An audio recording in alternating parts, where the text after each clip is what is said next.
Since the bitter lessons of the Battle of the Philippine Sea, the Japanese surface fleet had been preparing as best it could for the operations to come.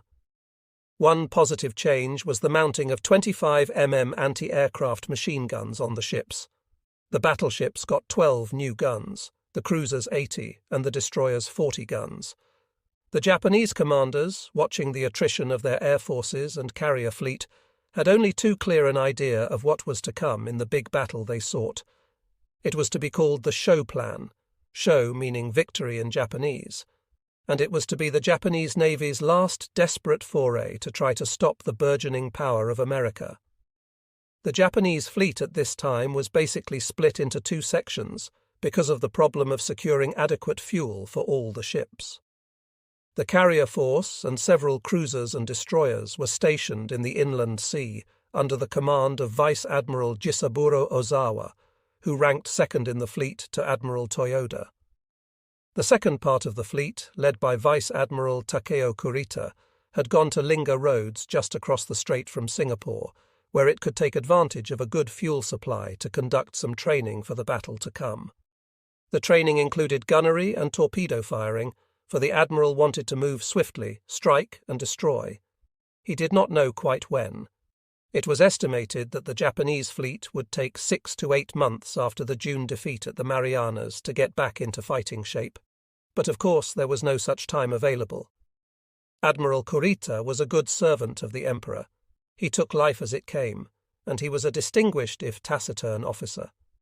He had been an admiral since 1938 and was now 55 years old. He had served in many capacities in destroyers and cruisers, and as cruiser commander and destroyer commander. He had fought in the battles of the South Pacific and was a thoroughly experienced commander, ready for whatever might happen. As the fleet trained, the planners in Tokyo laid out the show operation in as much detail as they could. Admiral Kurita was not consulted. He was not on that level. But in August, several members of Admiral Toyoda's combined fleet staff from Hiyoshi came down to Linga Roads and discussed the plans with the Admiral and his key men. As was made very plain to him, and as he knew already, the seizure of the Philippines by the Americans would effectively end Japan's ability to use the fuel supplies from the Southern Empire. It was bad enough after the fall of the Marianas with the new bases acquired. The fall of the Philippines would bring disaster.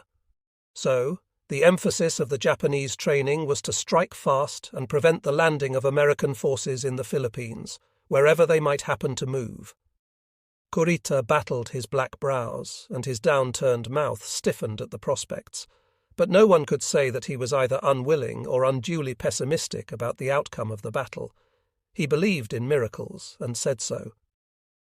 When the fateful days of October arrived, and Admiral Halsey moved against Okinawa and then Formosa, Admiral Kurita and his force knew that the moment of their movement was not far off. But like all the operational units of the Japanese fleet, the Second Fleet apparently believed Imperial General Headquarters communications. A dozen or more enemy carriers and many others of his ships were sunk or damaged, said Kurita's battle summary. While gradually concentrating our air strength southward, the attacks against the task forces were continued. On October 15th, Kurita still waited while the aerial fight went on, but messages were now filling the air, outlining the program as it was being changed to meet new conditions. The men of Kurita's force learned what would be expected of them, or part of it. They would move out soon to Brunei, and from Brunei they would sail on October 22nd at 8 a.m., passing through San Bernardino Strait at sundown on October 24th. They would engage the Americans in a night action east of Samar, destroy the enemy, and break into Tacloban at dawn on October 25th, to wreak havoc among the enemy convoys and put an ignominious end to the American landings. Training was stopped on October 15th as everything waited for new orders. On October 16th, 2 ships were scheduled to go into dry dock in Singapore. The order was cancelled. Workmen were still installing radar sets in the float planes of the fleet. This work was stopped. A convoy of tankers was sent ahead to Brunei for refueling. Destroyer Division 2 was also sent ahead. The alert came on October 17th, and the fleet sailed for Brunei at 1 a.m. on October 18th. The delay had been occasioned by combined fleet headquarters waiting to discover where the landing was going to be. The discovery had come initially when American minesweepers were found in the area of Leyte Gulf on October 17th, but headquarters did not definitely announce the invasion of Leyte until October 18th. Already the show plan was in trouble in two ways. First, its aerial support had been largely knocked out by Admiral Halsey's strikes, and second, the delay in sending the fleet meant that the Americans would be landed before the Japanese arrived, which increased the organizational ability of the Americans and made the Japanese task that much more difficult. It was a proud fleet that left the Singapore region that night. The new battleships Yamato and Musashi were the finest vessels of their kind in the world's most powerful fighting ships, displacing 68,000 tons and capable of 27 knots. The older battleship Nagato was some 21 years their senior, with 16-inch guns and could make better than 20 knots. The old battleships Kongo and Haruna were notable for a Japanese shipbuilding oddity. Their masts were shaped like tall pagodas, and they carried 14-inch guns. These ships were supported by 10 heavy cruisers: Atago, Takao, Maya, Chokai, Miyoko, Haguro, Kumano, Suzuya, Tone, and Chikuma, the light cruisers Yahagi and Noshiro, and 15 slender destroyers. In spite of the fact that there were no carriers present as planned, it was an impressive force of ships.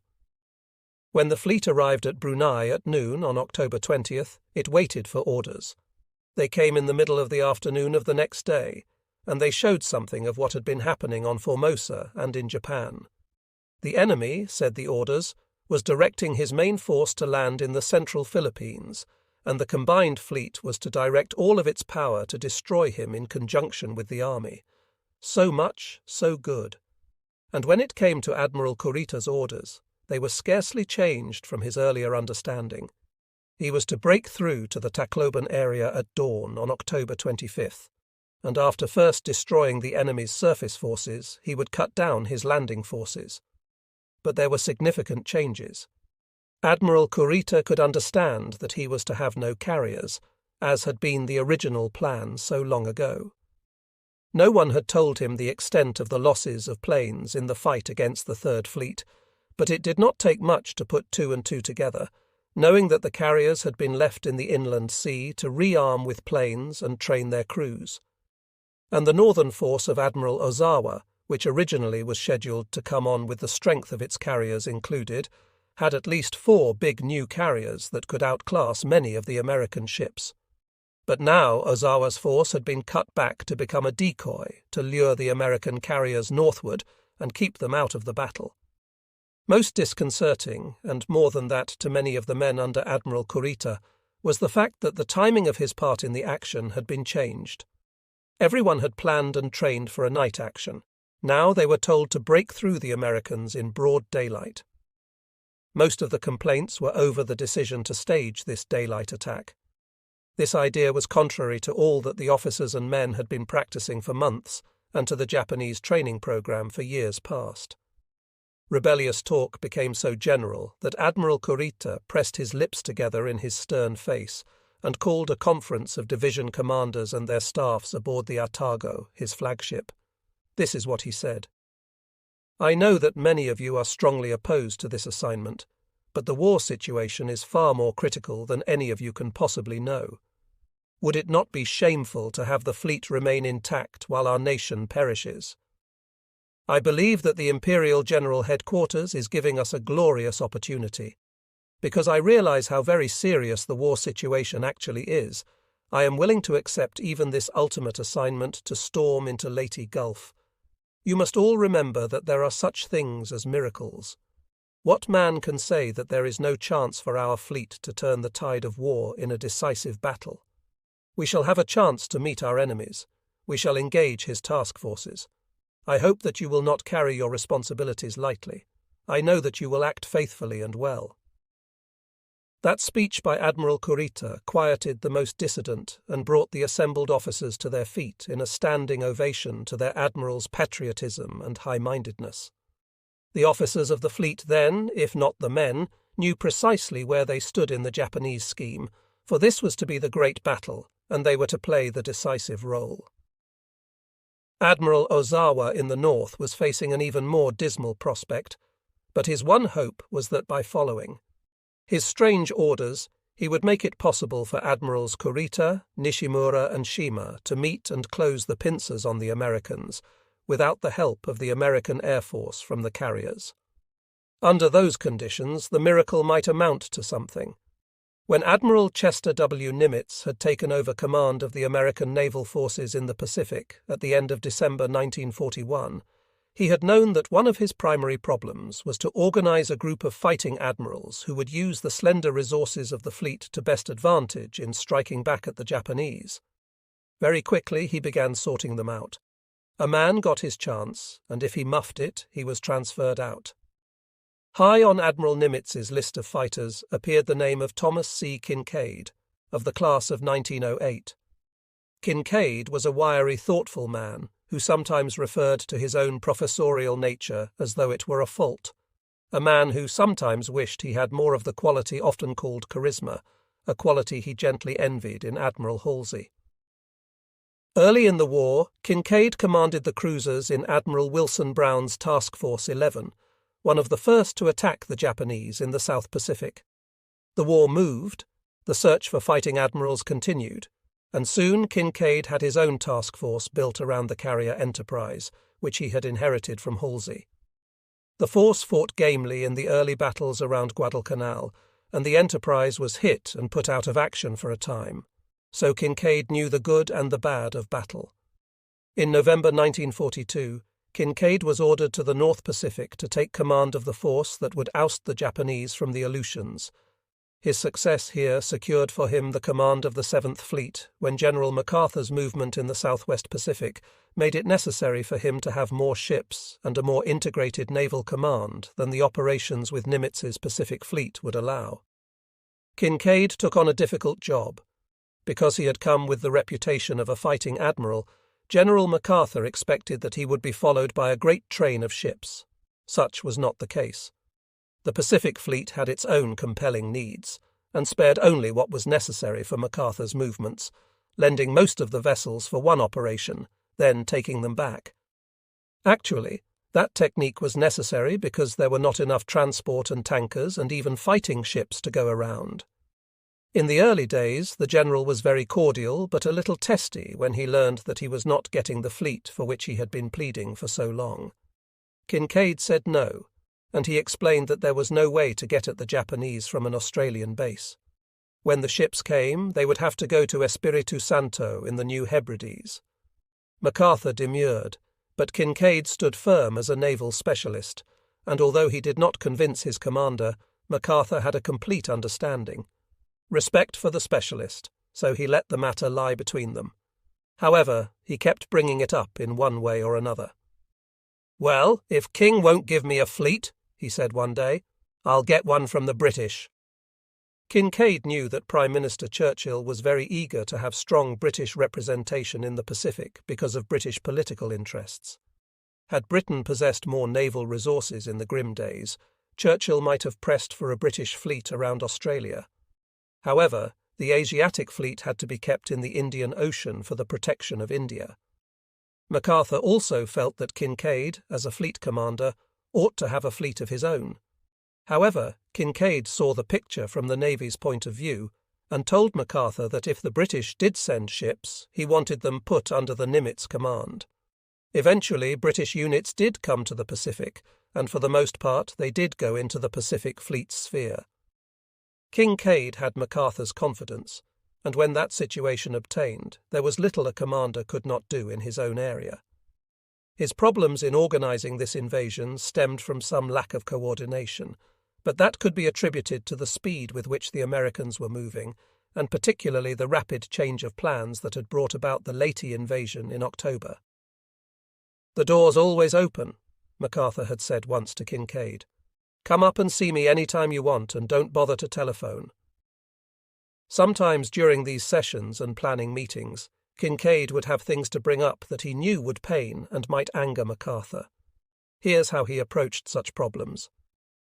"Well, General, I've got something this morning that I don't think you'll approve of." "All right," MacArthur would say. "What is it?" So Kincaid would talk, and MacArthur would pace up and down, smoking his pipe, but not interrupting. Then when Kincaid finished, MacArthur would start to talk. I knew that the general would eventually get off base if I had a good case, so I'd just let him talk until he did, and then I'd say, "You know darned well what you said then isn't so." MacArthur would look at him over his shoulder and say, "Well, maybe not," and go on walking and talking, puffing on his pipe. If it was something he didn't want, and if Kincaid felt strongly enough about it, he felt that he could press him. That was the basic reason for all those many brief visits over the months. There were 2 or 3 occasions when he did that, when it was something of importance. Kincaid had 1 or 2 rather strong arguments with him, but he believed that he could talk to him more than anybody down there, except possibly his chief of staff. All this was important in the planning of the 7th Fleet's new operation, for it reflected the kind of relationships in the command. The war had progressed until it was now time to attack the Philippines, and the plan of July had been thrown out and the frantic changes of September were in. However, the good thing to be said about the planning, unlike that of the Japanese, is that the men who would execute the plans had a voice in laying them. By the time the plans were made, there was still time for a meeting of all concerned. Some of the commanders involved were in the Admiralty Islands at anchor in Seidler Harbour. They flew down to Hollandia, and Kincaid held a meeting of some 75 officers to explain and to answer questions. As the 7th Fleet was organised, it involved some 700 vessels of every conceivable fighting variety, from battleships to PT boats. Admiral Kincaid and his staff in the command ship Wasatch would be with Vice Admiral Wilkinson in the Mount Olympus, for Wilkinson was deputy commander of the fleet as well as commander of the Southern Attack Force. Those ships were accompanied by the light cruiser Nashville, which would also carry General MacArthur and his staff to Leyte, and by 5 destroyers. In location, they would be with the Southern Attack Force. The Southern Attack Force was a huge compendium of control vessels, command ships, transports, and landing ships of several varieties. It would carry the troops and put them ashore. In this mission, it was protected by 24 destroyers assigned to the task groups. Besides that, the force was protected by Rear Admiral J.B. Oldendorf's fire support unit, which consisted of 3 old World War I design battleships, 3 heavy cruisers, 2 light cruisers, and another 13 destroyers. The Southern Attack Force would put the 24th Army Corps ashore to begin the conquest of Leyte. To the north of them, the Northern Attack Force would land as noted in the plan. Rear Admiral Daniel E. Barbe was in command in his ship Blue Ridge, and he would take in the 10th Army Corps to begin its fighting. He would move with the Paro Attack Group, which consisted of more than 12 attack transports loaded with troops, cargo transports, landing ships, and a destroyer screen made up of 4 destroyers, close support vessels to smash the beaches, and tugs. Rear Admiral W.M. Fechteler in the Fremont controlled a similar force with part of the corps in it, with its own destroyer screen. The Northern Force was also protected by its personal fire support unit under Rear Admiral G.L. Weir, 3 old battleships and 6 destroyers. Then came Rear Admiral A.D. Struble with the Panay Attack Group of transports and similar ships, protected by destroyers and 2 light cruisers to bombard the beaches. Basically, air power was to be supplied this time from the sea in the manner of the Central Pacific invasions, but with reliance on escort carriers. Rear Admiral Sprague commanded the escort carrier group made up of 3 units called Taffies, with each of these Taffies divided into smaller units of 2 to 4 carriers, each commanded by a rear admiral.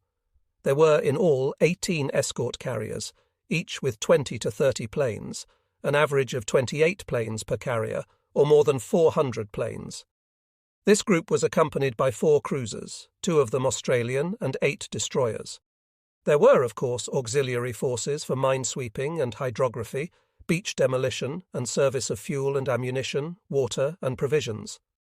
There were 2 seaplane tenders with 12 PBY patrol bombers and nearly 40 PT boats. In addition to all else for protection, the 7th Fleet had supporting submarines, about 25 from the Pacific, and 7th Fleet's 1,000 planes, and the new battleships, cruisers and destroyers of the mighty 3rd Fleet. Besides which, no one really expected the Japanese fleet to come out and fight. Kinkaid's 7th Fleet was directed to special duties, and these he laid before his commanders at that large meeting in Hollandia. They were responsible for transporting and establishing the landing forces ashore in Leyte Gulf. Once done, they would provide air protection for convoys and direct air support for the landings. They would give air support to the ships by providing a combat air patrol. The submarines of the enemy would be driven off by anti-submarine patrols. They would bring in reinforcements and supplies and prevent the Japanese from reinforcing the Leyte garrison. They would open and keep open Surigao Strait, go into Visayan waters, and provide reconnaissance by submarines and lifeguard service for airmen. At the meeting, each group commander explained his role chronologically from the time the fleet would arrive off Leyte on October 17th. Admiral Oldendorf went first. The planning had been very thorough, and most of these men had engaged in some part of it. So when all the explanations had been made, the only questions asked were by General MacArthur's representatives who had not been in on the naval planning. At this time, all were in agreement that the plans represented the best they could do. October 10th was the day that things began to happen. A few days earlier, Admiral Kinkaid flew down to the Admiralty Islands to have supper with Admiral Wilkinson and discuss last-minute ideas. He took with him Sir Roger Keyes, Admiral of the British Royal Navy, who was in Hollandia for a visit, and they looked over the ships steaming in the heat of Seidler Harbour. Dinner was a quiet meal. It was not Kinkaid's way to harangue the troops, as he put it. He regarded himself as too much of an old rain-in-the-face for that. The next day, Kinkaid flew back to Hollandia, satisfied that everything was going as well as it could go, and the preparations to get underway continued. On October 10th, an Army and a Navy officer flew to Leyte under cover of darkness in a PBY and landed south of Tübingen. Their mission was to warn the people of the area that the landings were imminent, so the Filipinos would get away from the beaches and not be hurt. The warnings were delivered to the guerrillas and were very effective. Only in Tacloban town did the people remain, and that was because the Japanese would not let them leave. However, for the purpose of the landing, the people were properly warned. Samuel Eliot Morrison reported in his study of the landings that not a single civilian was injured in the pre-landing bombardments. Also, on October 10th, the minesweepers and hydrographic ships left Manus for the rendezvous point of the fleet at Point Finn off the entrance to Leyte Gulf. The next day, the relatively slow landing ship tanks of the southern group moved out from Manus. On October 12th, the Dinagat attack group left Hollandia, and the bombardment group and the escort carriers left Manus. The minesweepers, the Dinagat group, and the protecting ships would meet on October 17th and begin preliminary operations. That meant the two major protective commands, the battleships and the escort carriers, would be on hand from the beginning in case of trouble.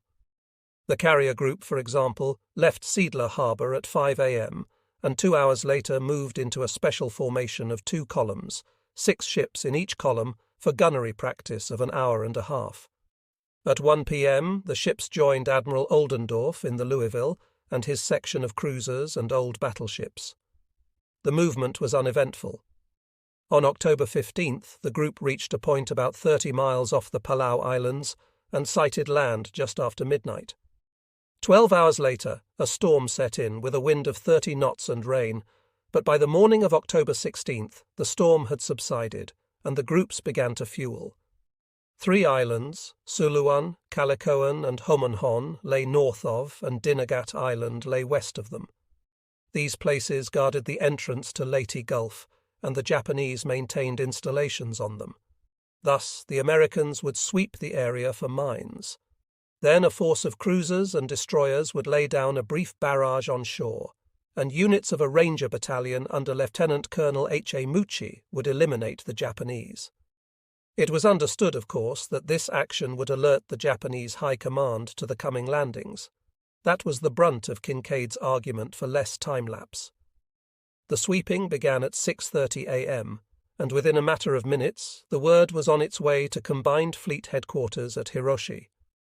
Admiral Toyoda was still grounded on Fossa, and his staff was making all the difficult decisions in his name. The decision made that morning was to put the naval part of Showon into effect and order Admiral Kurita to sail for Brunei. The fire support group moved in, and at 8:10 a.m., the cruiser Denver fired the first shot at Suluan Island. The preliminaries to the invasion were on, with the Denver firing her 5-inch and 6-inch guns, and the other ships firing theirs. The opposition was so light that although plans had been laid for the Denver to lay down fire where it might be called for by the troops ashore, there was no call. Just after noon, a high wind caused the destroyer Rowell to carry away a stay, which forced the mast to crack so badly it had to be thrown over the side.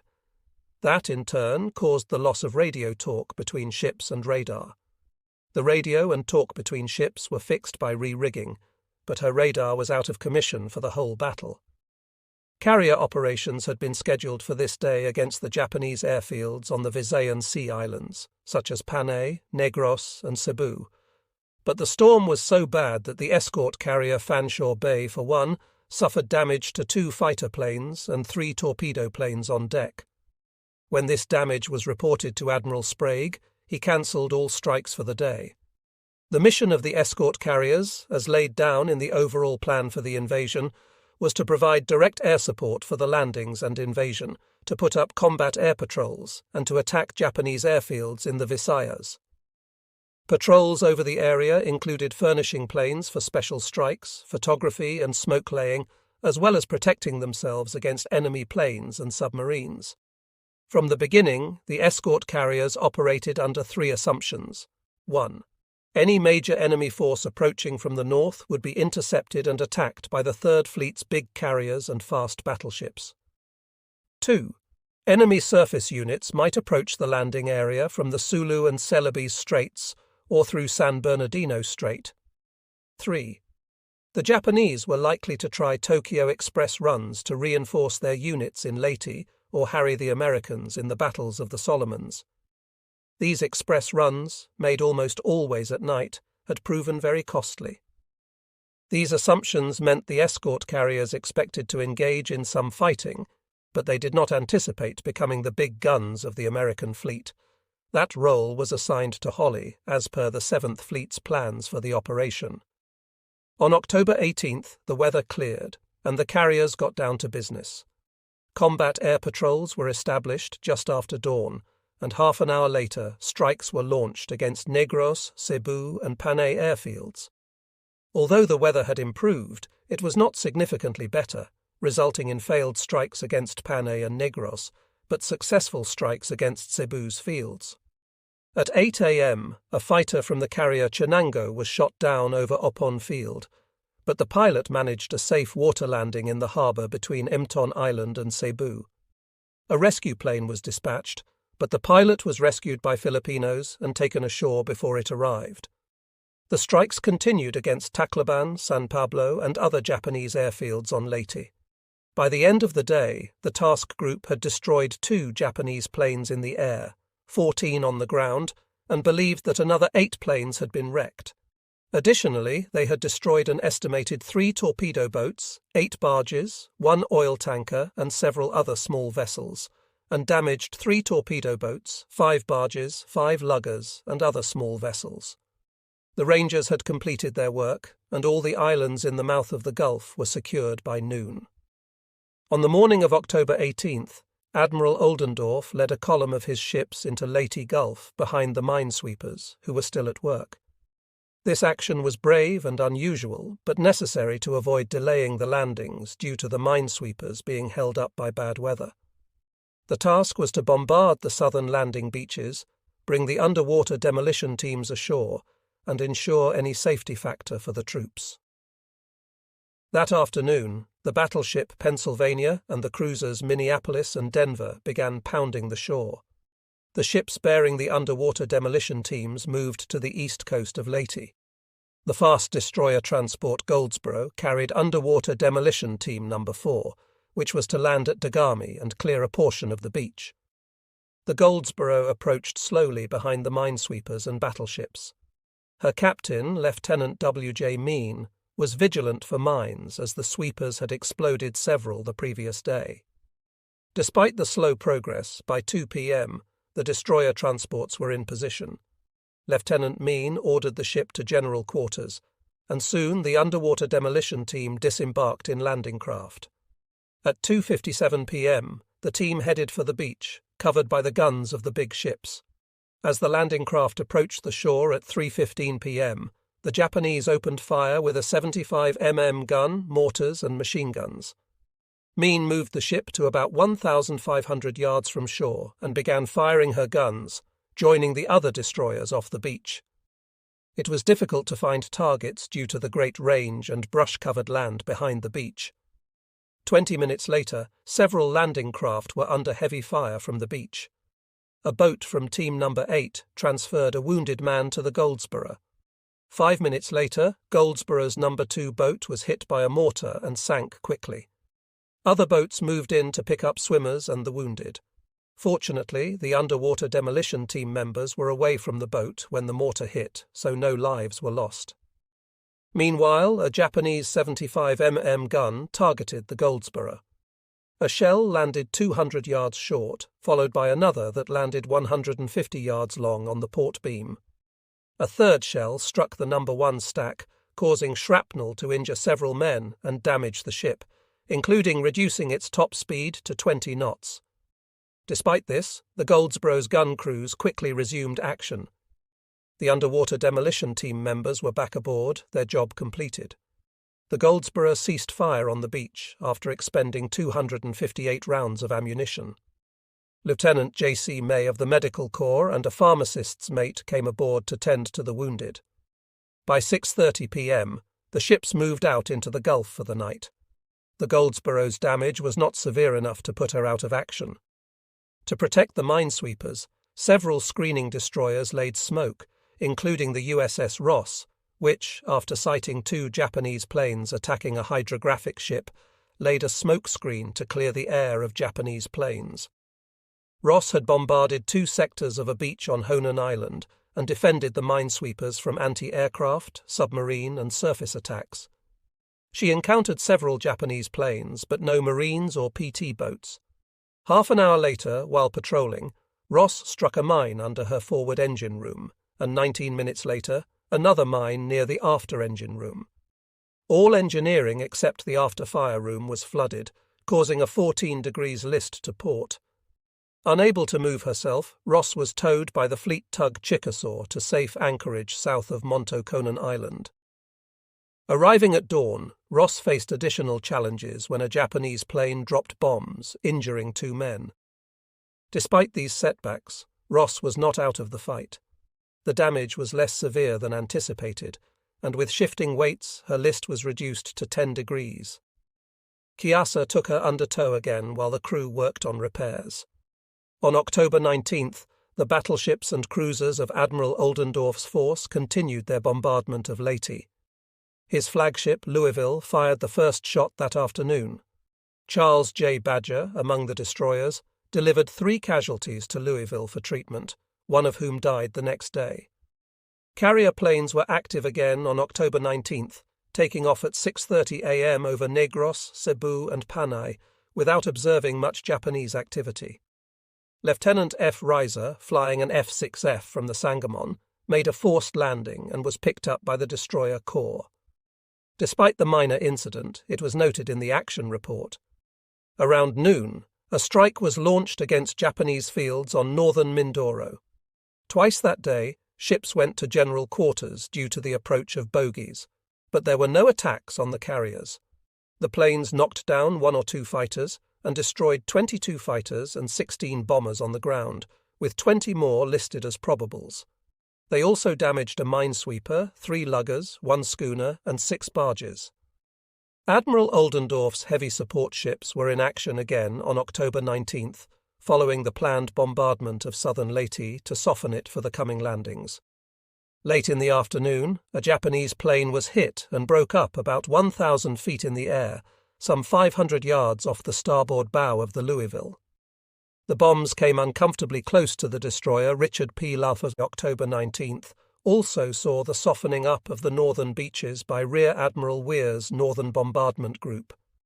The battleship Mississippi and other ships moved in behind the minesweepers before dawn. By 9 a.m., the ship was in position to begin firing on Red Beach, using its engines to maintain position and changing batteries to cool off the hot guns. Destroyers delivering the underwater demolition teams came under sharp fire from the Japanese, with splashes seen around them. However, American ships hit hard, and Mississippi claimed a small ammunition dump among other targets. By the end of the day, Mississippi had started several brisk fires and retired for the night with a sense of accomplishment. Midday witnessed the action of the destroyer Olik, which moved in toward shore to cover the underwater demolition teams and bombard targets on White Beach. At a range of 2,800 yards, Olik opened fire on huts containing enemy machine guns along the beach. Just before noon, a landing craft was hit from the beach and sank. Japanese gunners moved in with machine gun and 3-inch gunfire from two sides.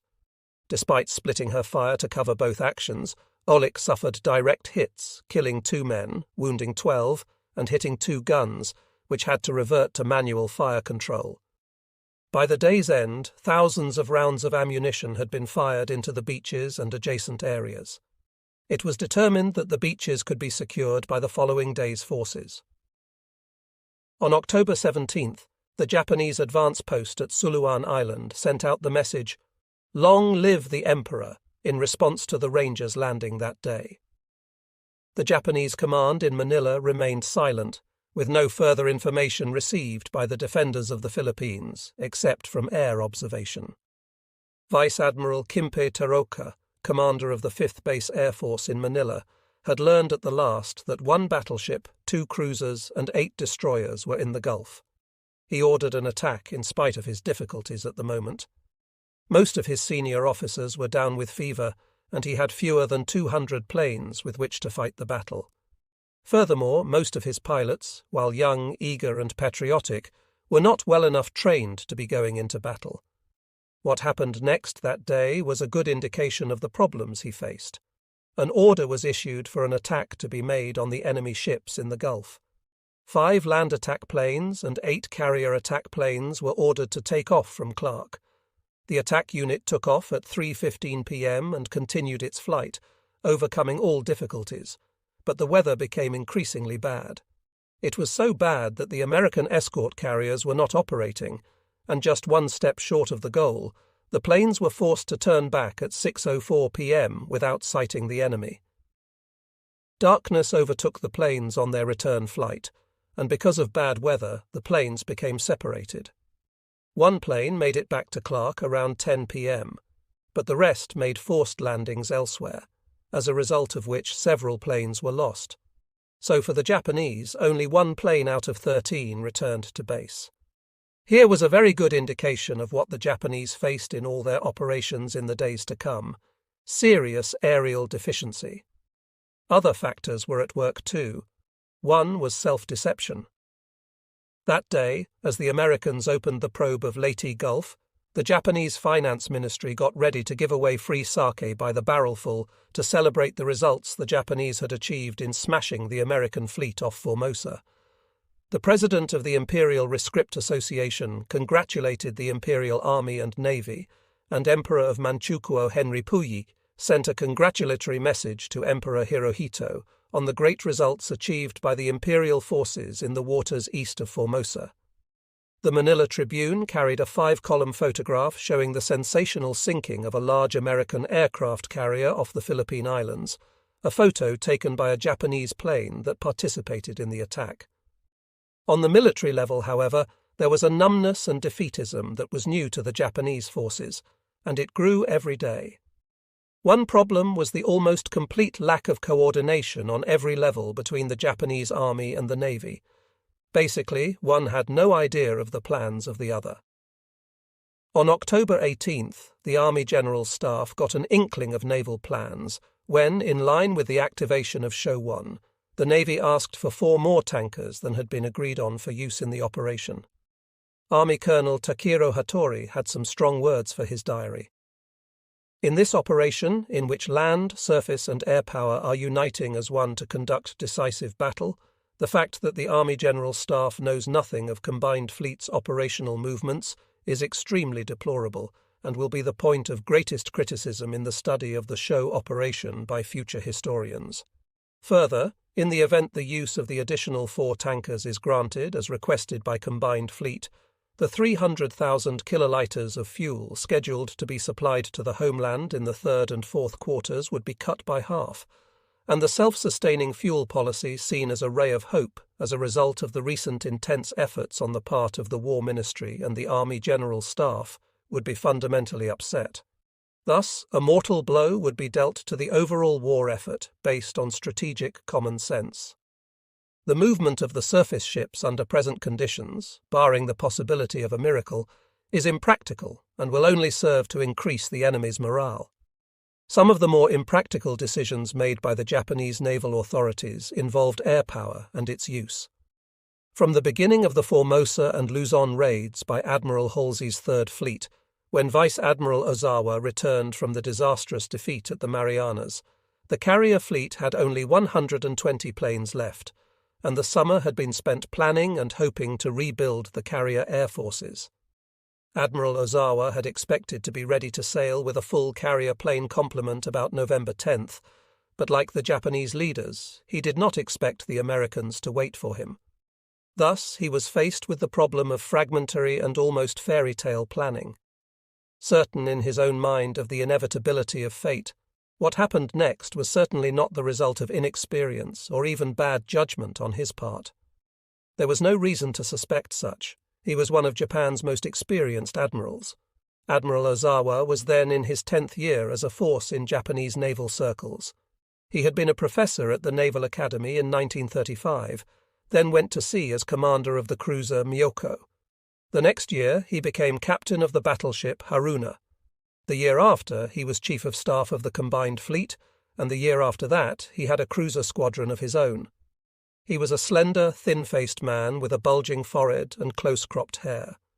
His eyes were dark and deep-seated under prominent brows, his nose slim and aquiline, and his jaw firm and pointed beneath a tight-lipped mouth. He was very much interested in the long-lance torpedo, and was for a time principal of the torpedo school. He had air experience. He had commanded the 1st Air Squadron, and in 1941 he was commander of the battle squadron when war started. He had been on the staff of the Navy General Headquarters in Tokyo, but he was a fighting admiral, and so, in 1942, he was made commander of the 3rd Fleet of Japan, and later of the task force formed with the 3rd Fleet as its major element. Thus he had taken the fleet out to fight the first battle of the Philippine Sea near the Marianas. It had been assumed generally that Admiral Ozawa would also lead the fleet out in the show operation, to fight the great naval battle and defeat the Americans decisively. But it had not been assumed that the fleet would be widely separated. Ozawa had much preferred to see the fleet in the inland sea, but he had bowed to the exigencies of war and sent off the majority of the big surface ships to the Singapore region, where they might have fuel and might train for the coming fight. In the summer and early fall of 1944, the activity aboard the carrier Zuikaku was indicative of that of Ozawa's force. The Zuikaku was a splendid fighting ship, and her history in this war went back to Pearl Harbor, for she was there launching her planes to bring disaster to the American fleet. She had fought in the Battle of the Coral Sea and escaped unhurt, and she had been fortunate enough not to be involved in the disaster to Japan at Midway, but had been damaged by a bomb in the Solomons, and again hit by bombers in the Battle of the Philippine Sea. This summer she was under repair and training for new action. Once the battle damage was taken care of, she got new personnel and many other new pieces of armament and equipment. There were 16 new 4-inch guns, 96 new 25mm machine guns, and multiple rocket launchers. There were new radio direction finders and new radio units, 2 new radar sets, and a new sonar set. There were new parts for the flight deck arresting gear and a new gasoline storage system installed, because the Japanese finally realized after the Marianas turkey shoot that they were losing carriers that might be saved if the gasoline fires could be controlled. This change also involved rearrangement of some of the inflammables on the ship and thorough sandbagging for protection against shell damage. In August, these preparations were carried out and stores were loaded. Then, about August 20th, the Zuikaku went out into the western inland sea, leaving her base at Kure, and began to conduct training operations.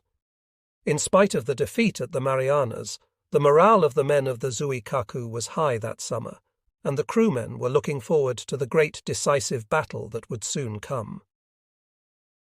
On October 1st, the Zuikaku and most of the other ships of the force were back in the inland sea, making ready and training for the coming operation. That day, the Zuikaku loaded aerial torpedoes at Oi, then moved to Kure for practice in takeoff and landing for the air crews. On October 2nd and 3, there was more training, except that the weather turned foul and aerial exercises had to be cancelled on October 3rd. Still, they were back at it on October 4th and 5, and then sailed for Kure the next day to moor at number 25 buoy in the harbour there. For 10 days, the Zuikaku remained in Kure loading equipment and giving the men shore leave, half the crew in 16-hour stretches. Meanwhile, the other ships were assembling. The light cruiser Oyodo, for example, was given orders to join Ozawa's force on October 5th. She would be the flagship of Destroyer Squadron 31 and also reserve flagship of the fleet. When the orders came, the Oyodo was at dock at Yokosuka Naval Base, having her engines overhauled and her oil tanks checked, getting new radar and taking on stores. Admiral Ozawa was worried. Intelligence from the south brought even more certain indications that the Americans were on the move. If only he had until the middle of November, he would be all right. He estimated that the production lines would by then have brought his plane force up to strength, and with enough time, the old hands of the Zuikaku and the other big carriers could teach the Green Flyers what they must know to fight effectively, and perhaps even to survive. As it was, very few of these pilots were capable of carrier takeoff and landing. Ozawa was resigned to losing his air force to the land bases if the invasion came too soon. The fleet was buzzing with ideas. For example, since the summer's defeat at the Marianas, Captain Joe of the Chiyoda had been suggesting that he be allowed to organize a special force of flyers who would crash-dive their planes into enemy ships and sink them. The matter had been brought to Ozawa's attention, and he had forwarded the idea to Admiral Toyoda at Combined Fleet Headquarters. It was not rejected, but Toyoda remarked that the time for such desperate measures had not yet come. Then, of course, the heavy strikes on Formosa and Okinawa and Leyte did come too soon. Whatever Admiral Toyoda himself would have done, his staff at Combined Fleet Headquarters ordered half the planes from Ozawa's carriers sent down to fight from land bases during this battle, and the loss of those trained pilots left Ozawa with only 150 planes and crews. The planes were not the best, and the crews were the worst trained of all he had. On October 13th and 14, Ozawa conducted more training exercises, but the results were so dismal that he despaired of using these planes and crews effectively against the Americans. He sent Captain Ohm, his chief of staff, to telephone Combined Fleet Headquarters and suggest that the plan for the show operation be changed. He could not make effective use of the carriers as weapons. He would have to use the force basically as a decoy to draw the power of the Third Fleet away from the landing area and let Admiral Kurita rush in with his striking force. This shortage of aircraft created a truly sad situation for the Japanese, because potentially even now, after the Marianas disaster, Japan's carrier force was something to be reckoned with. It consisted of 3 carrier divisions. Carrier Division 1 was made up of the big carriers Unryu and Amagi, but the problem was that these carriers were not yet finished and ready for sea, nor would they be until the end of the year. Next came Carrier Division 3, which consisted of the carriers Zuikaku, Zuiho, Chitose, and Chiyoda. Finally, there was Carrier Division 4, which consisted of the Hunyo, Ryuho, and the converted battleships Ise and Hyuga. These 2 ships had been started as regular battleships, but after the defeat at Midway, when the Japanese saw the need for carrier strength, a year was spent converting them to dual purposes. They carried big guns and could be used for bombardment, but their main after-turrets had been taken off and replaced by small flight decks with a capacity of 24 planes. That was all very well. The problem in the middle of October was planes, and it was a devilish problem for Admiral Ozawa. By scratching every source, he managed to find 108 planes, stealing from the Amagi and the Unryu, which could not yet sail. Not be ready to fight within a month anyhow. In apportioning them, he gave the majority to the gallant Zuikaku. She would carry 24 fighters, 16 fighter-bombers, 8 bombers, and 12 attack planes. The Zuo would have 8 fighters, 4 fighter-bombers, and 4 attack planes. As with the Chiyoda and the Chozi, there were no planes left for the Ie and the Hyuga. The whole force in the hands of Ozawa had the striking power of a single American carrier, and the Admiral knew only too well that his files were so ill-trained that he could not expect many of them to take off and land successfully on his ships, let alone put up effective resistance against the enemy. The show operation was activated on October 18th. Already much was happening in Ozawa's command. His radio men were listening in to talk between ships' conversations and thus learned about the landings south of Tacloban. In spite of worsening weather, the Japanese carriers were loading planes, and on October 19th, commanders conferred at Yashima Anchorage and at UTA Air Base, getting ready for the force to move on October 20th.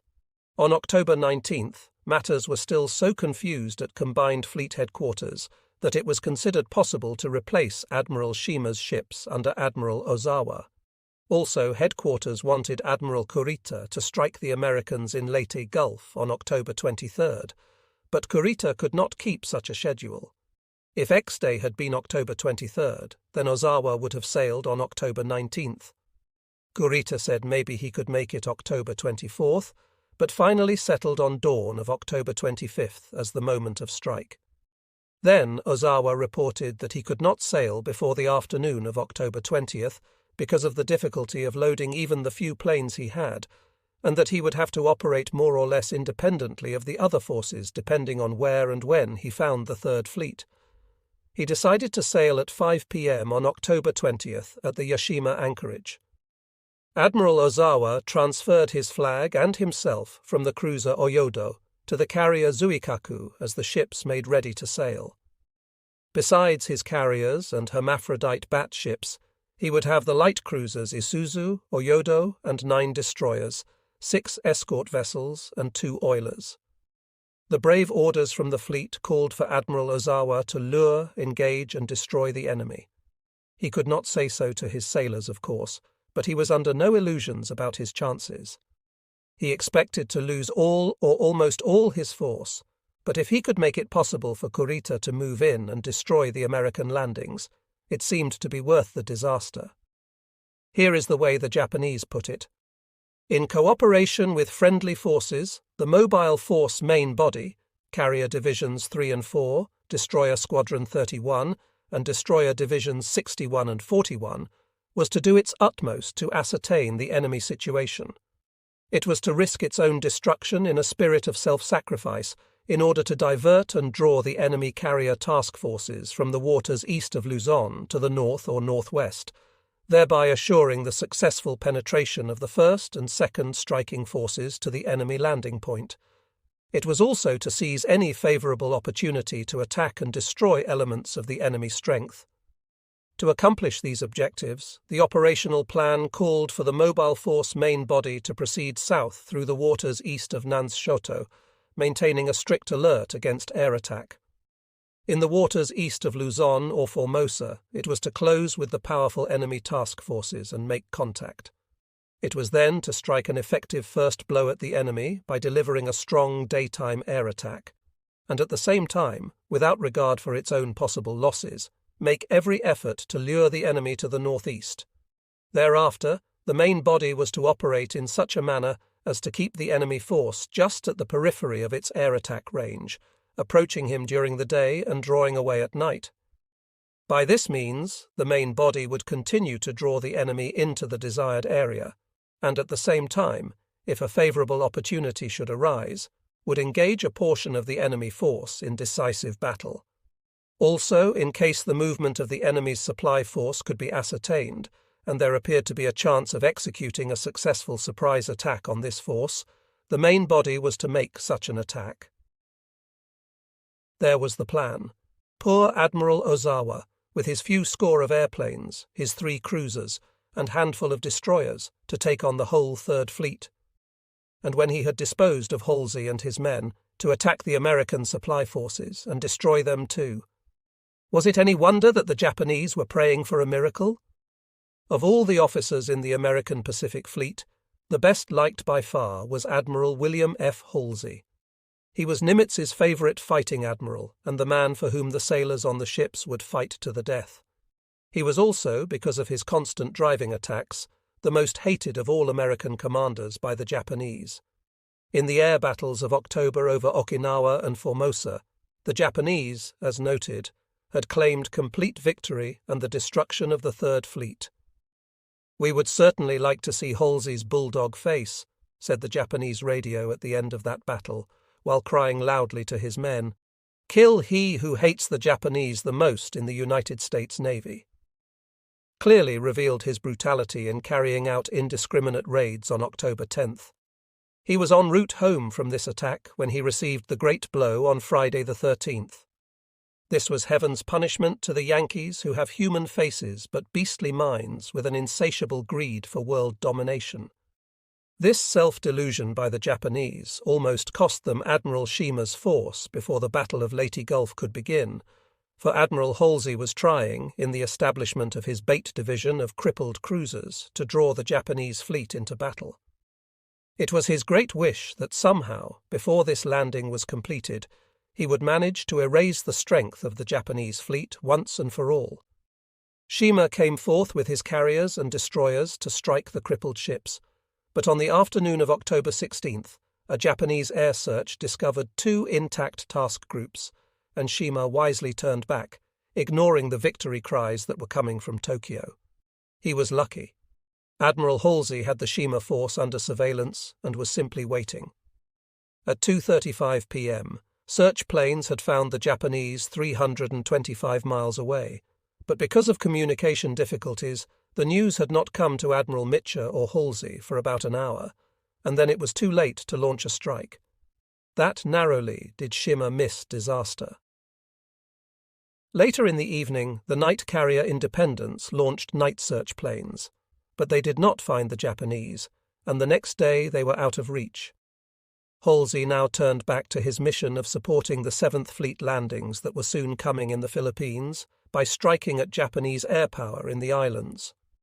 1 task group hit Luzon on October 17th, 3 groups hard on October 18th, and 2 more hit on October 19th.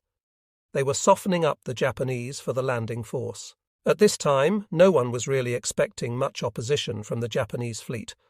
General MacArthur's intelligence officers believed that the damage done to the Japanese in the Third Fleet strikes would keep them close to Lingayen roads and the inland sea. Halsey was constantly watching and testing. Mitcher believes that trained naval aviation has been virtually wiped out as a result of the June operations and our more recent strikes in the Empire, Formosa, Luzon area. He wrote Admiral Nimitz on October 22nd. He bases his conclusion on the heterogeneous assortment of naval planes which participated in the last attacks off Formosa, and also on the fortuitous lack of skill which they demonstrated at times. I am not quite prepared to endorse that view as yet. We have no positive information concerning their current carrier group setup, except evidence that some carrier-type planes appeared off Formosa.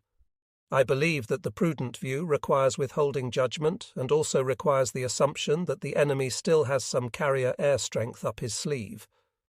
To Halsey, the big raids he had launched in September and October had shown the nature of the future use of air power with the carrier task force. He was confident that the fleet could carry out raids of 2 or 3 days' duration against any objective, without too much fear of damage as far as the inner empire was concerned, and that included Formosa. It took the Japanese about 3 days to collect themselves and strike back hard. He would be willing to try strikes even closer to home. On October 19th, even though no one really expected the Japanese to come out, Halsey began planning for the contingency. Admiral McCain's task group and Admiral Davidson's task group were hitting Luzon and then moving over next day to Leyte and Cebu. Meanwhile, Admirals Bogan and Sherman were preparing to intercept any Japanese naval units that might try to hinder the Leyte landings. It was the policy of the Commander Third Fleet not to wait for the clarification of enemy plans and enemy intents, but to break it up before it got started. And as early as the 20th and 21st, staff studies were being made and discussions were being held as to possible means of breaking up any counteraction which might result from the Leyte landing. The measure of the Japanese confusion at the time of the Leyte landings is indicated in the final conversations of the General Staffs on the evening of October 19th, when it was apparent that Army and Navy held opposite views as to the conduct of operations in the Philippines. The participants met at the Navy Club in Tokyo and held a discussion that grew increasingly acrid as the night went on. The participants were 4 division chiefs and section chiefs of the Army, and 1 section chief and 2 division chiefs of the Navy. Here is how it went. Navy. At this time, we wish to carry out the Leyte penetration operation and destroy the enemy invasion convoy. Depending on the situation, we think that this may lead to a decisive fleet engagement. With regard to the above, the General Staff is of course in full agreement, and Navy Minister Yonai also agrees. Army. We would like the Navy to refrain from an operation which would risk destruction of the fleet.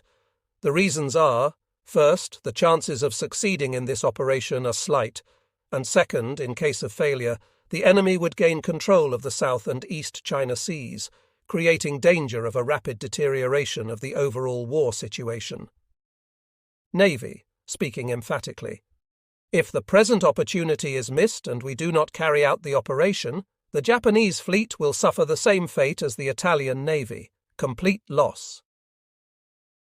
Army. Even if this should prove to be the case, it cannot be helped. Since the fleet has no carrier air strength, if it carries out the operation, it would mean that a part of our shore-based air strength, which should be attacking the enemy on Leyte, would have to be diverted to provide cover for the fleet. This would be disadvantageous. Navy, speaking emphatically. If the fleet does not take the offensive now, the war will be lost. Army, replying hotly. Stop talking nonsense! The discussion then broke down into name-calling, or as close to that as the Japanese could bring themselves, and soon these informal conferees adjourned without having reached any decision at all. But on the morning of October 20th, the Army men reported to their superiors, Chief of Staff Umezu and his deputy, and they counselled caution in complaining about the Navy. If combined fleet were to suffer defeat, said Umezu, the consequences would be serious. However, since this matter is up to the Navy, and since Navy Minister Yonai has already approved it, there is no ground for the Army to put up any further opposition. So there was no stopping the Navy's plan for the show operation. The plan, however, was still very much confused, and nothing showed it more clearly than the situation of Vice Admiral Kiyohide Shima and his force of cruisers and destroyers. Shima's force in the middle of October consisted of 3 heavy cruisers, 2 light cruisers, and 5 destroyers. In addition, there were 5 troop-carrying destroyers. The fighting ships of this group had been dispatched to mop up the remnants of the Third Fleet after the Formosa air battle, and it was Shima for whom Admiral Halsey had laid the trap that never got sprung. Nowhere is the raggedness of the show plan indicated more clearly than in the disposition of Admiral Shima. It had been planned that when the carriers had their planes, Shima would accompany the Ozawa force to add to Ozawa's striking power. This was considered until the chiefs of the combined fleet had second or third thoughts. They decided that it might be a better idea for Shima to take part of his force and join Admiral Kurita in his blow against the Leyte beaches. By this time, Shima's force had been placed under orders from the Southwest Area Fleet, commanded by Admiral Mawa, who was not to figure in this operation at all, and had moved to Mu in the Pescadores to await further orders. Mawa was in Manila, and his strength, what there was of it, consisted of the planes of the 2 land-based naval air forces in the Philippines. By radio, Mawa's headquarters and the combined fleet discussed what was to be done with Shima's force. On the afternoon of October 21st, they agreed that Shima was to take most of his ships and join Kurita in striking. He was to go through Suwa Strait and cooperate with Kurita. Considering that he was north of the Philippines and Kurita would be coming from the south, this cooperation was not going to be easy, since the army might want to move some troops into Leyte. After all, the destroyer transports and part of his fighting force were taken away for transport work, leaving Admiral Shima with the cruisers Ashigara and Nai, the light cruiser Abukuma, and 4 destroyers. All was decided late on the afternoon of October 21st, and Admiral Shima's ships weighed anchor and moved to Coron Bay on the far side of Mindoro Island, where they would move out for the first time. Then Admiral Shima learned what was going on, but only barely, because he was not placed under the command of Kurita, but was to cooperate, which meant that he was to act independently and hope for the best. One reason for the difficulty in which the Japanese found themselves was the problem of assembling units that could fight together. Shima's location was an important factor in the decision to use his force, as it was to be used as a hit-and-run force to storm through Suruga Strait quite independently. Admiral Kurita had, for 2 weeks, been considering splitting his own striking force into 2 parts. Among the ships at his disposal were the 2 old battleships Yamashiro and Fuso, each more than 30 years old. Their 14-inch guns could wreak havoc among the American transports if they ever got to Leyte Gulf, but the problem of travelling with new and old battleships in a train was so difficult that Kurita decided to use them independently. Thus, the force of Vice Admiral Shoji Nishimura was created as an independent entity. It was this group that was to storm through Suruga Strait, and this group that Admiral Shima was to support. Nishimura and Shima as commanders were as different as day and night. Shima was a staff man primarily, and had risen to some political power and been assigned for a time to Manchukuo. Nishimura was an old salt, a hard-bitten officer who had risen to his high rank without ever having served a tour of duty in the naval ministry. He was anything but a politician. On Admiral Kurita's flagship, Atago, the conferences continued all through the morning and afternoon of October 21st, as the ships lay at rest in Brunei harbour. Kurita's plan was perfected and explained, and the decision for the pincer movement was handed out to all unit commanders. Admiral Nishimura's force would sail at 3 p.m. on October 22nd, detour to the north, and move through Balabac Strait into the Sulu Sea, then north of Mindoro through Suwa Strait into Leyte Gulf. Admiral Shima would wait, as he had not so far to go, and then follow Nishimura through these waters, adding to the strength and hopefully the confusion of the Americans.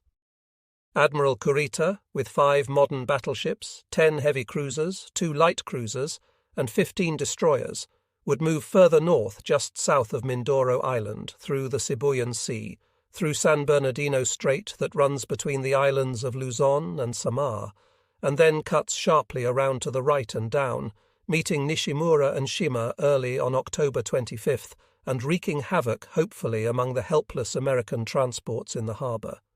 Then he would bombard the beaches and destroy the landing forces ashore.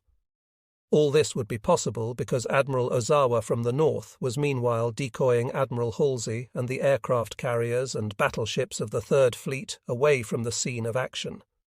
It was Banzai and on into the jaws of the American naval force. On the morning of October 20th, all the experience, wisdom and planning exercised by General MacArthur and Admiral King began to pay off. This is how it would work, in the words of Admiral Kincaid. On the first day, it was a matter of getting the troops ashore, about 70,000 or 80,000 that first day. Then, 2 days later, about 30,000 or so more went ashore. The army had wanted to send them up in 2 convoys, those who would land the first day, and then those who would land 2 days later, but they could not do that because they did not have enough escort ships. Thus, all the troops were in the ships together, but to avoid crowding on the beaches, 30,000 men would stay aboard ship until a day plus 2. This could be seen as Admiral Kincaid's assumption from the start, that the Third Fleet would be lurking about the area ready to pounce on any Japanese attackers who might show up. Those transports sitting in Leyte Gulf with the old battleships and the escort carriers to protect them would indeed have been sitting ducks had the Japanese managed a surprise attack any time between October 20th and October 22nd. It was hot, sticky weather, and aboard Admiral Barbie's flagship Blue Ridge, officers and men were uncomfortable until the last. They had to wear life jackets at every alert, and there was even more cause for discomfort by October 16th at sea. Captain Ray Tarbuk, aboard Barbie's flagship, had the feeling that the Japanese were up to something. Perhaps, he said, the Japanese were planning to entice the carrier fleet from its mission of preliminary bombing of the airfields. This uneasiness was relieved by Halsey's return to the bombing of Philippine airfields 2 days before the invasion, but the general feeling of concern about Japanese intentions continued. The Americans were looking out. Barbie's communications picked up a radio transmission talk between ships on October 18th, which described the landing of amphibious equipment on the beaches of Leyte. Perhaps it was the same broadcast the Japanese heard. In any event, Admiral Barbie and his staff concluded that the cat was out of the bag, and from that moment on, he warned his men to expect anything at all. The landings went off very well indeed. Barbie was to put General Cyber's X-Corps ashore in the north, while Vice Admiral Wilkinson was to put General Hodges' 24th Corps ashore in the south. 80,000 men, a huge undertaking. Yet on the night before the landings, when a soldier fell overboard from one of Barbie's ships at the head of the column steaming into Leyte Gulf, there was enough passion and concern with human life that he was picked up by a small vessel at the end of the column. Barbie and Wilkinson's operations were much the same. One difference was that Wilkinson's force, originally destined for Yap Island, had been prepared to land on bad coral beaches, and was actually better prepared for the terrain discovered than Barbie's. Another difference was the attitude of Kincaid toward his two commanders. He trusted Wilkinson implicitly and thought Barbie a little too ambitious, but he gave the latter credit for being a very fine amphibious commander. One thing Nimitz had not liked about Barbie's amphibious technique was the piling or storage of ammunition and other supplies on the beaches. One night during the Hollandia landings, a lone Japanese plane had come in from the west, dropped a bomb that landed in an ammunition dump, and sent hundreds of thousands of dollars worth of supplies up in smoke. It wasn't just the money that was important, but also the blood and sweat that had brought those supplies onto the beach. In this invasion, Kincaid was nervous lest it happen again. Here is the invasion as seen through the eyes of Captain Tarbuk. At 4 a.m. one day, Barbie's ships, some 300 of them, began entering the channel that led into Leyte Gulf. 20 minutes later came reveille, and all hands turned out. By 6:30 a.m. they were in Leyte Gulf in clouds and showers. The Japanese land-based planes were beginning their attacks, and the destroyers around the flagship were firing. The cruiser Phoenix opened up, blasting some target unknown to the men of the flagship. Just before 8 a.m., the battleship West Virginia opened fire upon Red Beach, one of the landing areas. Spotter planes from the ships circled over the beaches and were giving information to the gunners in the water. They passed a minesweeper in trouble, listing and pumping water overboard.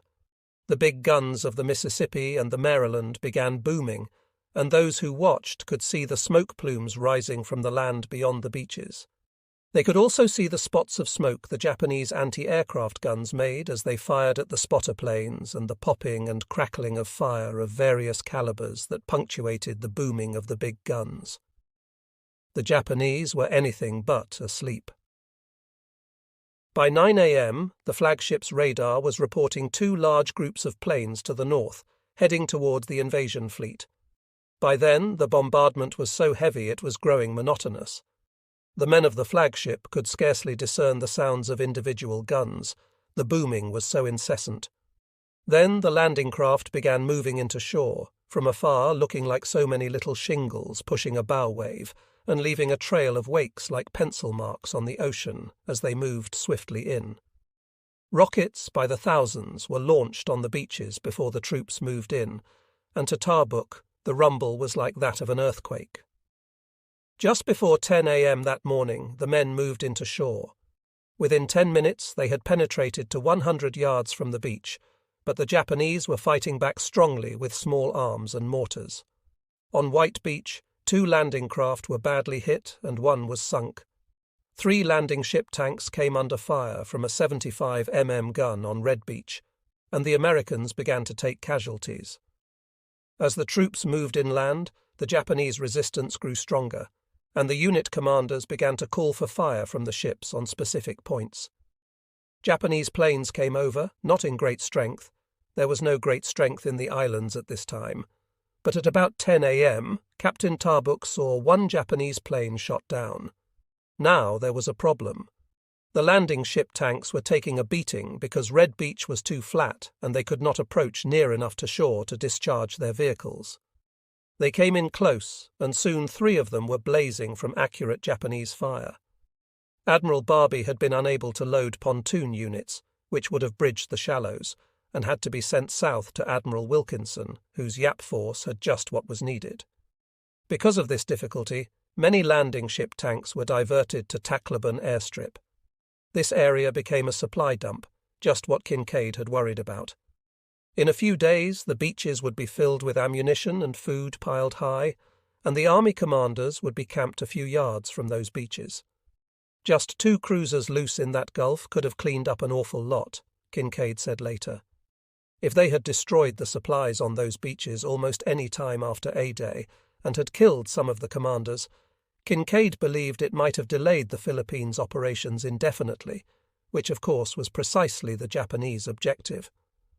Although they were moving slowly toward it on this October 20th, Japanese resistance, relatively slight, had been hurt by the raids of the Third Fleet on the islands, and there was no question about it.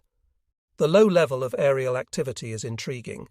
One unit's report is very indicative of the Japanese aerial plight after Halsey's strikes of October. Here is the operations report of the 253rd Attack Unit of the 331st Air Group, which was detailed to stop the Americans at Leyte.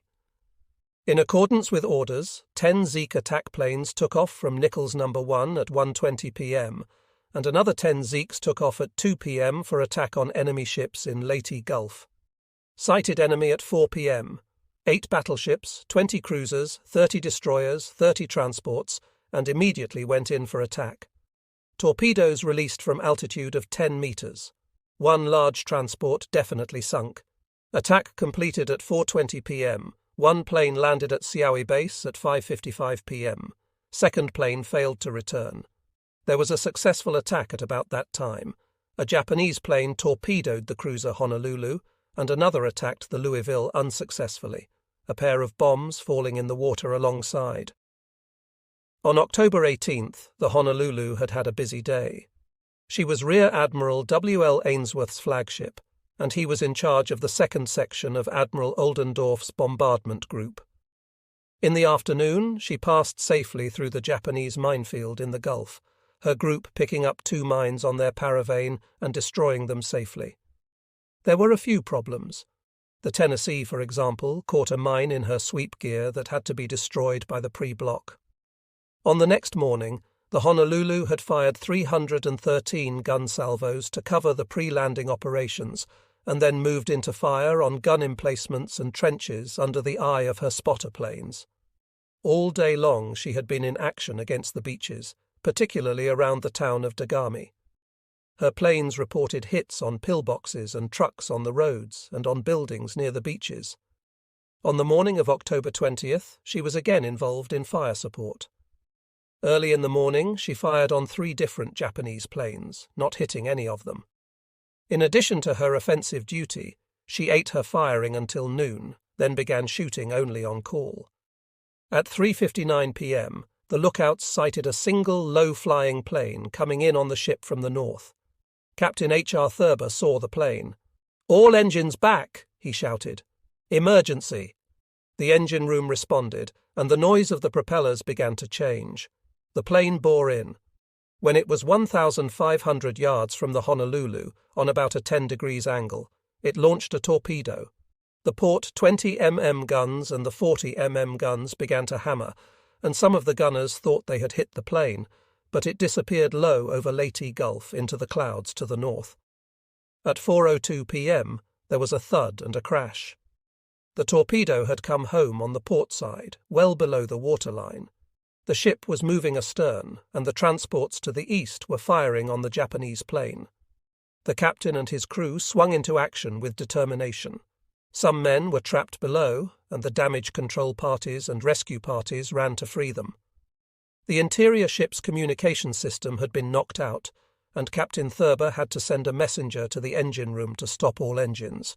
Otherwise, he would have been among the transports, endangering all of them, for the transports were anchored and could not quickly get away. Up went the signal, as if anyone nearby needed to read it. Within moments, the Honolulu developed a sharp list to port, and soon it stood at 13 degrees. The 2 turbo generators tripped out, and all electrical power was lost, which in turn caused the cruising condensate pumps to stop and steam pressure to fall. But emergency pumps were quickly started, and 13 minutes after the torpedo hit, steam pressure was back up, and the engineering department reported ready to answer all bells again. Steering was moved aft, and the captain conned the Honolulu towards shallow water from the 18 fathoms in which they had been working. The Blue Goose, for that was her other name, was saved to fight another day. By 4:15 p.m., she was moving and pumping fuel oil to correct the list. At 4:25 p.m., the destroyer Richard P. Leary came alongside to take off the wounded. There were also 60 officers and men dead, killed when the torpedo destroyed the ship's plotting room, a marine berth compartment, and drove a hole 29 feet long and 25 feet wide into her hull just forward of the bridge. Had Captain Thurber not backed when he did, the torpedo would have been in the magazine or in the engine room, and then it might have been all up with the Blue Goose. As it was, one radio man, Leon Garrion, was trapped for 16 hours in the radio compartment before rescuers could make their way to him with torches, cutting through 4 inches of armour plate. Admiral Wilkinson's landings in the south of Leyte were no more eventful than those of Admiral Barbie. The destroyer Benon was straddled by accurate Japanese gunfire, and several men aboard were wounded by shrapnel from a near miss, but that was the one casualty among the ships. Some damage was done during the night in a suspected air raid when ships in the Gulf began firing indiscriminately just before dark and hit the Honolulu again, killing 5 more men and wounding 11. They also hit the landing ship dock Lindenwold, killing 1 man and wounding 6 others. The quiet, in part, was because of the excellent air cover provided by Admiral Sprague's escort carriers. The planes had been up since 5:45 a.m., a combat air patrol over the beaches of 36 planes, another 24 planes in direct support, and more planes protecting the carriers themselves. It was not until 8 a.m., however, that the airstrikes against the nearby fields caught their first enemy plane in the air, a fighter, and blasted him to the ground. Half an hour later, 3 Japanese planes had attacked the carriers during launching operations and straddled the Santee with bombs, but did no damage. One skip-bombed the Sangamon, missed, and was shot down by anti-aircraft fire from no fewer than 4 vessels. The other 2 Japanese planes were shot down by the combat air patrol. Sangamon was slightly damaged by 1 bomb, a 250 pounder that glanced off her port side.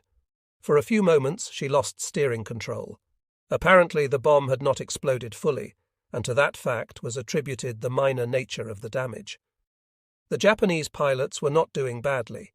Their luck, however, was certainly not good, and there were not many of them. By the end of the day, the escorts had accounted for only 5 planes.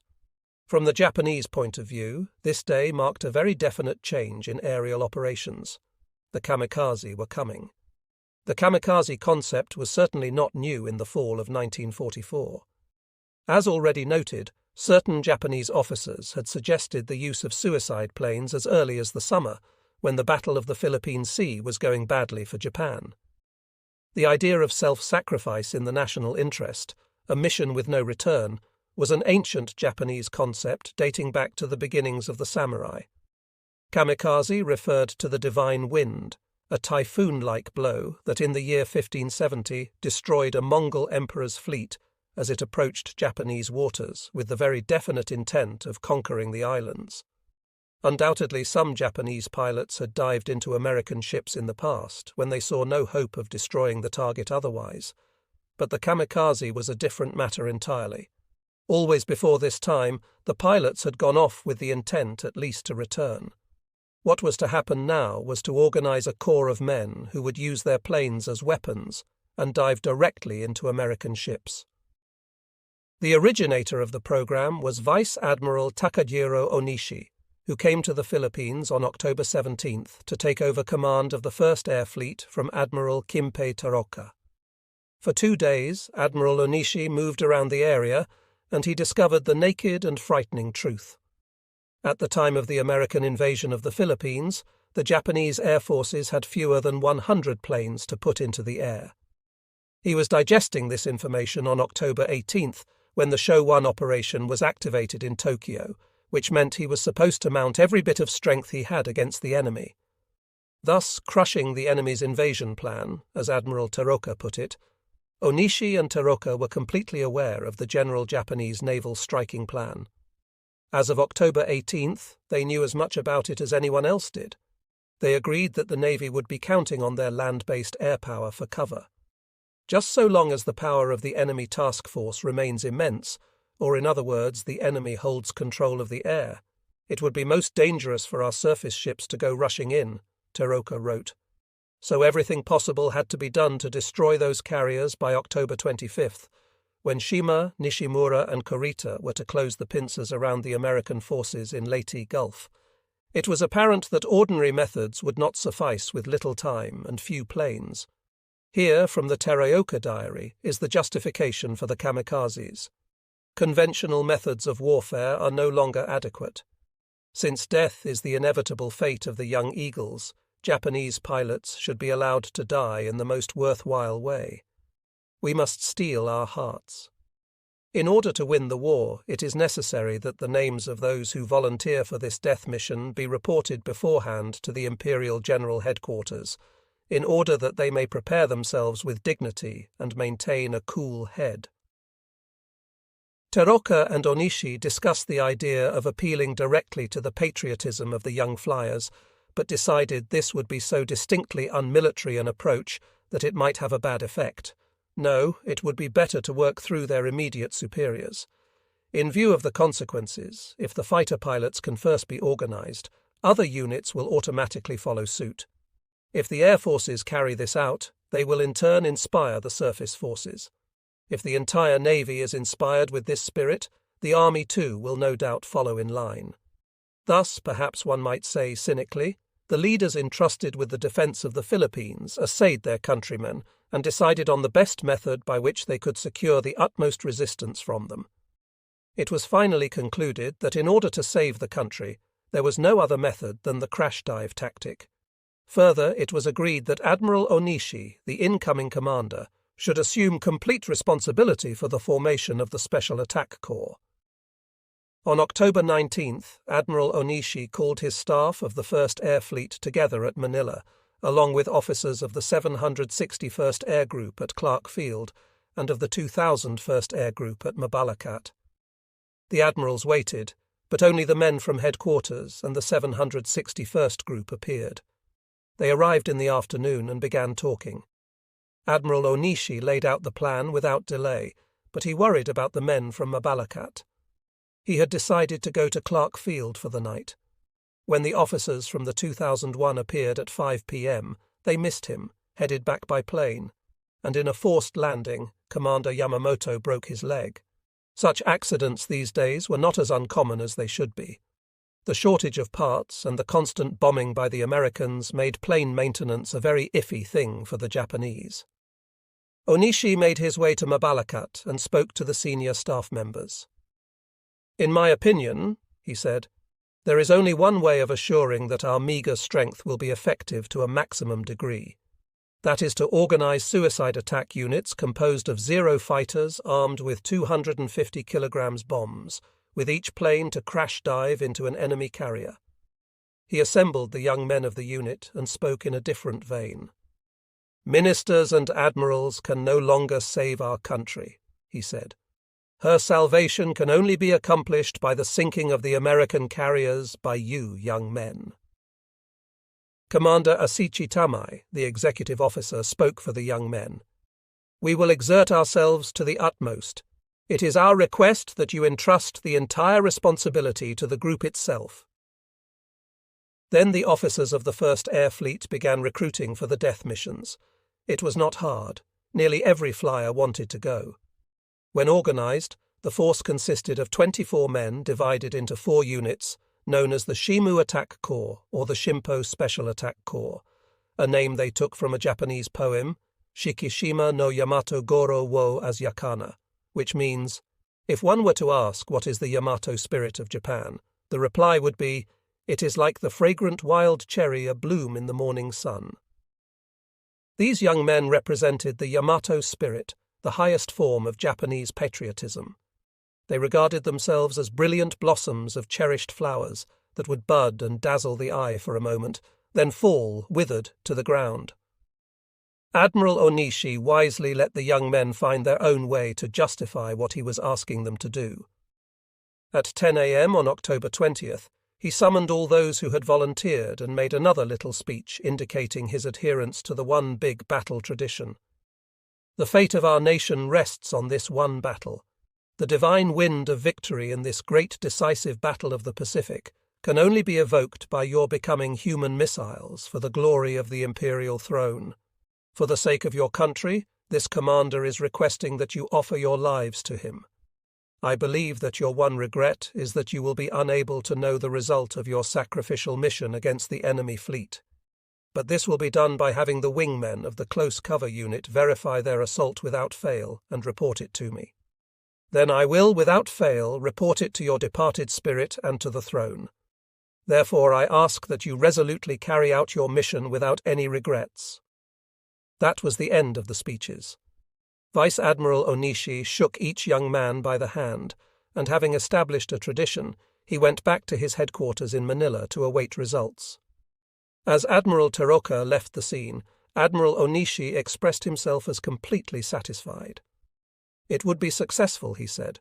Thus, the Kamikaze Corps was born, 24 men waiting to give their lives to crash a carrier and delay the Americans so that their brethren in the homeland might gain time and strength to resist.